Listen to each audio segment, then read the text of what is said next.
In your words, what's the difference between equity marketing, creative real estate, exchanging, and conventional brokerage? Well, equity marketing is fun.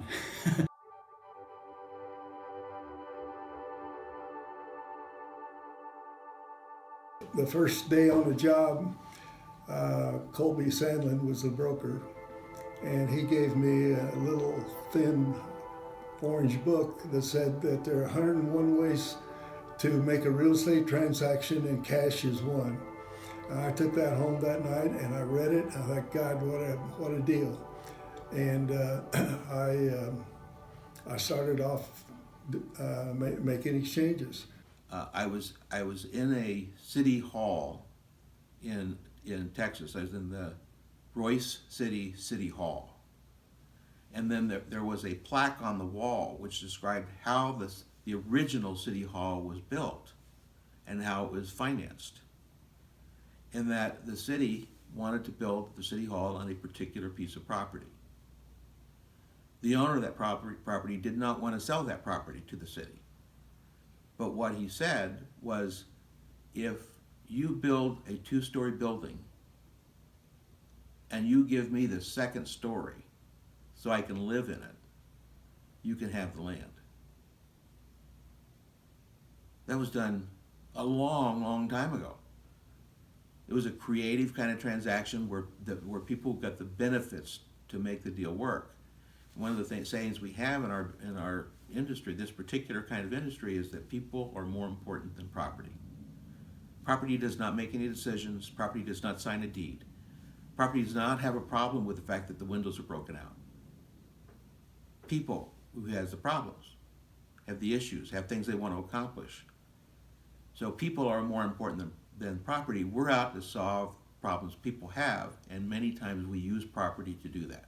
The first deal I ever made was in 1988. I didn't even know I was an exchanger.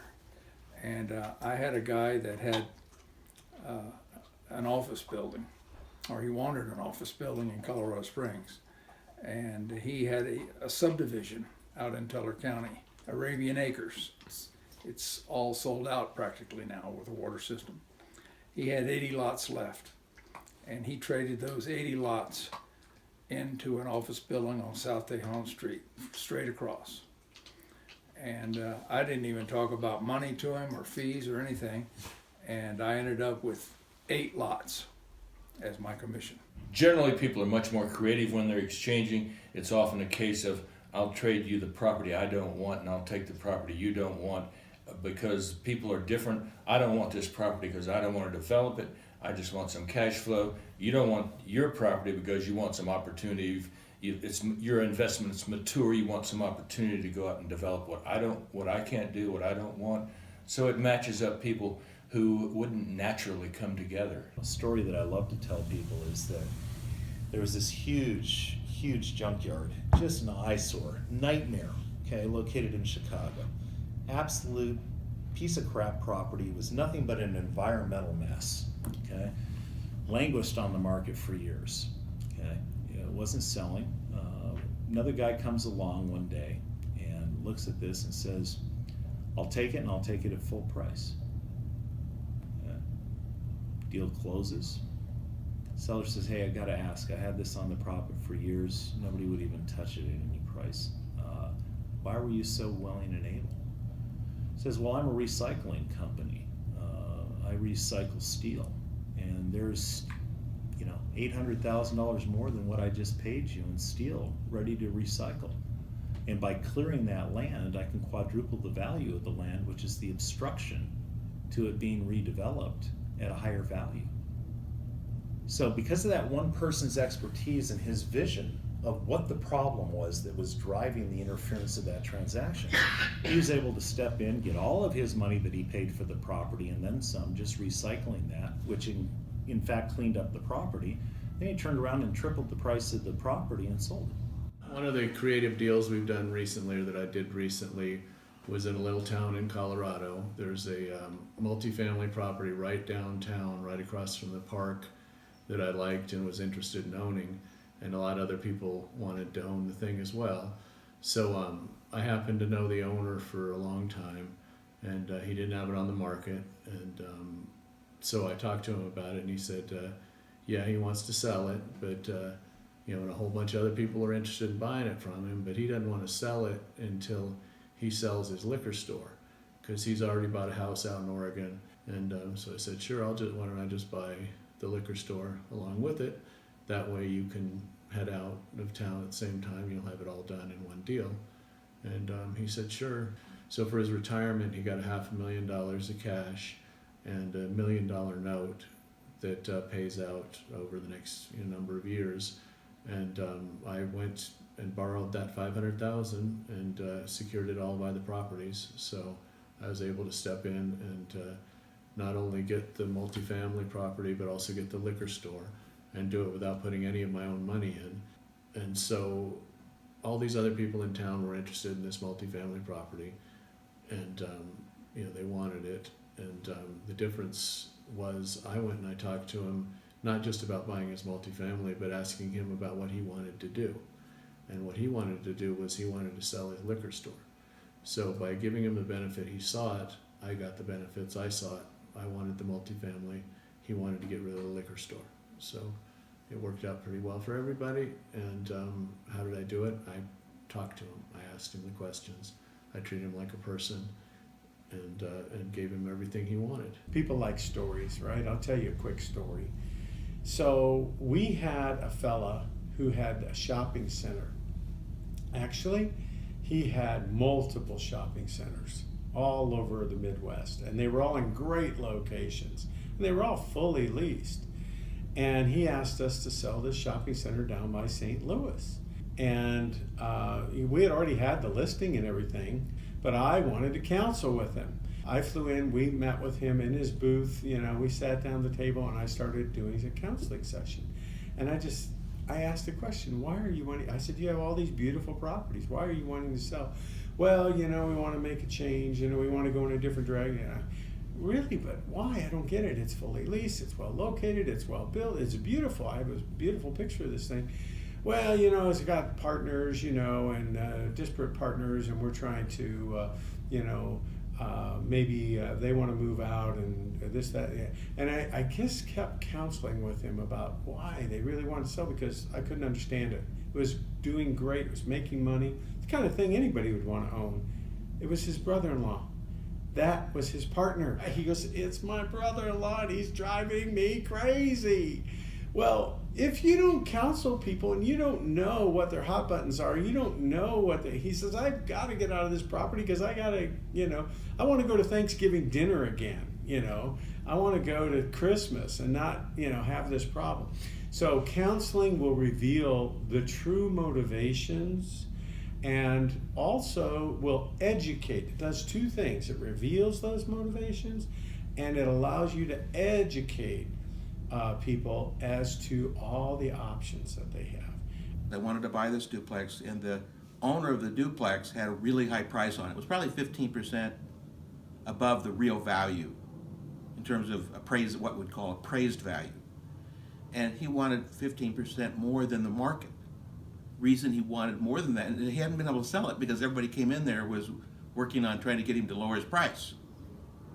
But instead, I came in looking for, okay, how can I get him the benefits he needs, and I get the benefits I need in the transaction. And then I found out that he owned it with his wife, owned that duplex with his wife, and they had built it. He was an architect, and they had built it. And he had promised his wife that he was not going to lose money if they built this property, built this duplex. And he was holding out at a certain price in order to be not wrong. Not only just being right, you want to be not wrong. You don't want to be you don't want to be wrong with your spouse. So I knew what I wanted in the transaction is I wanted cash flow. And they were interested. He was interested in price. So I made an offer. The offer went like this. I offered $1,500 down, because again, price was important to him, not the down payment. And I gave him his price. And then he gave me a carryback mortgage against the property, which was 1% interest the first year, then 2% interest the second year, then 3% interest the third year, then 4%, went all the way up to 9 years, at which time it then amortized over 9%. And that was when 9% was the normal interest rate. So he got his price. I got terms that gave me cash flow on the property, even though I paid over the market value. So I have a friend, a client, a good friend, member in our organization that owns a for-profit school. Okay? And he needed to borrow money. He had a certain growth agenda that he wanted to implement, and he needed to borrow money. So he went to the private lenders. That was the resource that he wanted to utilize. And the private lenders said, yes, we're willing to lend you money, but we need first position real estate as collateral with no greater than a 50% loan to value. So this particular borrower did not have the real estate collateral. So this person came to me and said, Michael, would you put up the real estate collateral, your free and clear collateral, as security for my lender to do a loan? And if so, we will compensate you, and we discuss the compensation. So what we really did was we created a lending relationship. Now, here I am, the owner of a free and clear property that's generating income. Okay, now this requires some trust, right? Because I'm putting my real estate on the line. But the borrower provided me adequate security, okay, outside of just a promise, okay, so that I had the comfort, plus I trusted in his ability to repay that loan that he was going to take out. And I received a fee on top of the rental income. So what we call that is a lease of equity for a fee. So, in general real estate, you buy a building, you have a tenant, you got Oregon Pest Control there, and they're paying their rent every month, and it's a 10-year triple net lease, and that's great. So how do I further monetize my asset? Well, you deploy certain real estate formulas, and maybe that's one of them, right? So I did that 6 times with this particular client over the course of the last 5-6 years, okay? And it took what was producing 8% money and made it 18% money.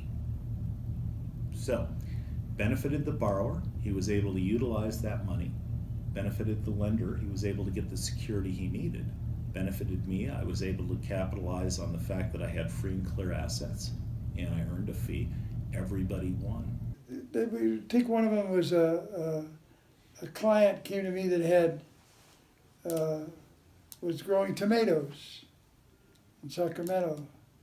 So we decided that, hey, because this broker in Texas had used the futures on a stock transaction, traded some futures in the stock for real estate, why couldn't we trade some futures on the real estate part?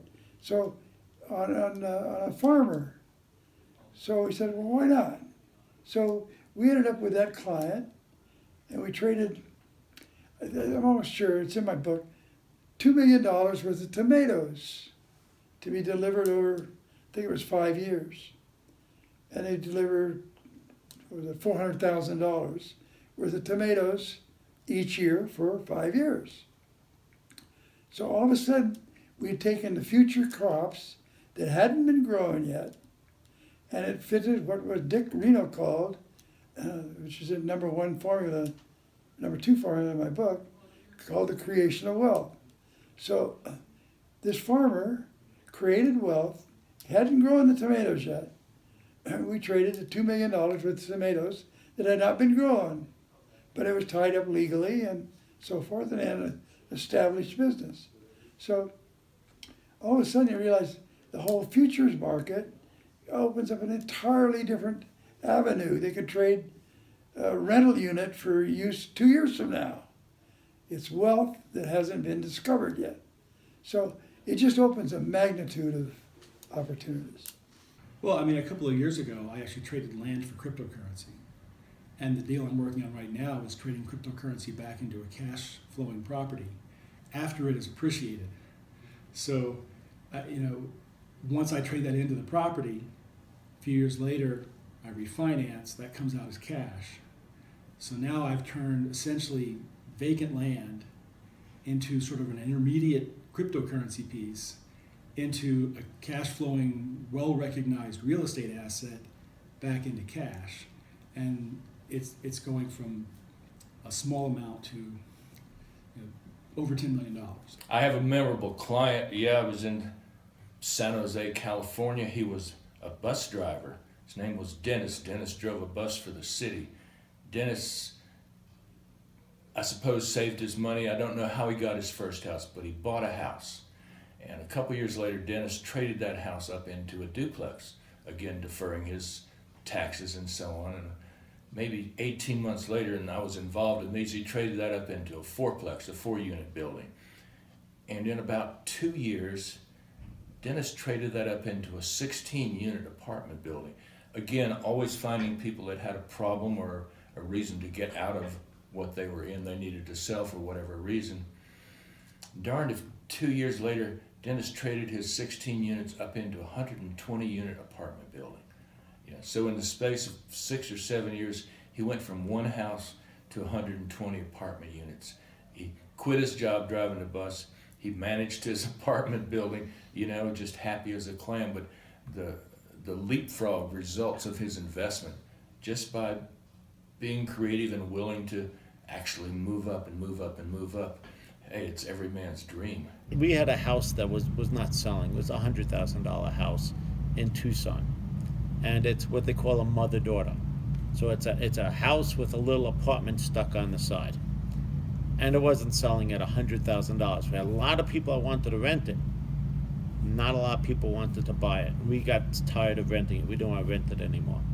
So I took it off the market, left the sign up in front, and I went inside to reconfigure the interior walls. And while I was in the process of doing that, a person came in off the street. He was a fairly new citizen. He was a senior citizen. He had never owned a home before. He says, I want to buy this house. I said, well, when I'm done the remodel, this house is going to be $115. And before we were selling it for $100. He says, I want to buy it for $100. And he says, but I have no money. He says, but I am a handyman. I can finish this remodel for you. And that would be my earnest money. That would be my equity in the house. So we wrote him up a deal for the $100,000. He was getting an FHA loan, which has very high requirements for the quality of the house. So he had to remodel the house to FHA standards. We supplied the materials. So he wasn't out of pocket on the materials. It was just his labor he put in. He completed the project, got the FHA loan, was able to buy the house, and using just his labor as the earnest money and the down payment. And he bought the house for the $100,000. He wanted to buy the house because his son was the manager of the auto shop on the end of the street, and his son can drop off his new baby at mom's. She can watch the baby all day. He can come home for lunch. At the end of the day, pick up the baby and go back home. And this house was in the perfect location.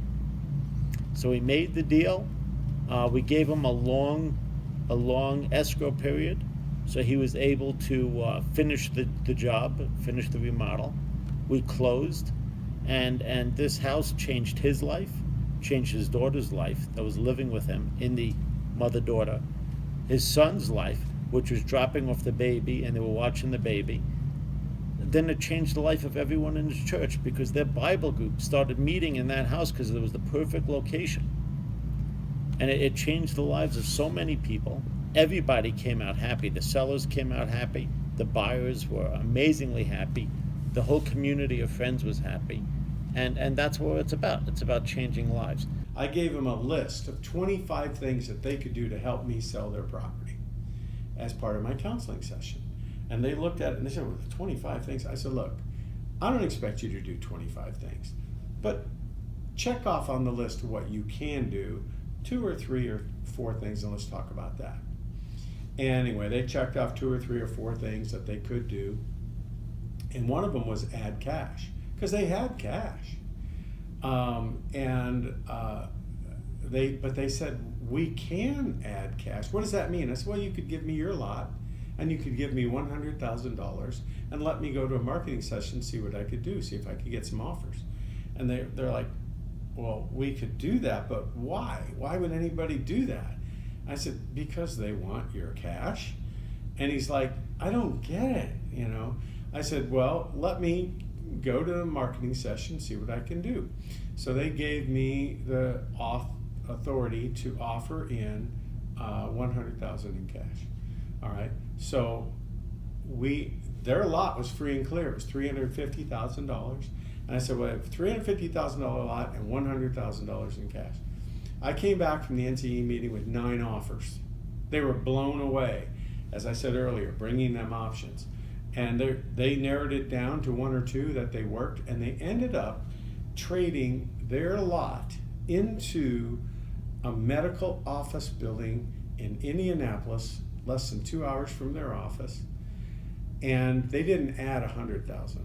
They added $300,000 in cash. So they basically invested $650,000 in this medical office building. Now think about it. The lot was costing them, even though it was free and clear. They're paying taxes. They're paying somebody to mow it every week. They're having all of those expenses going out.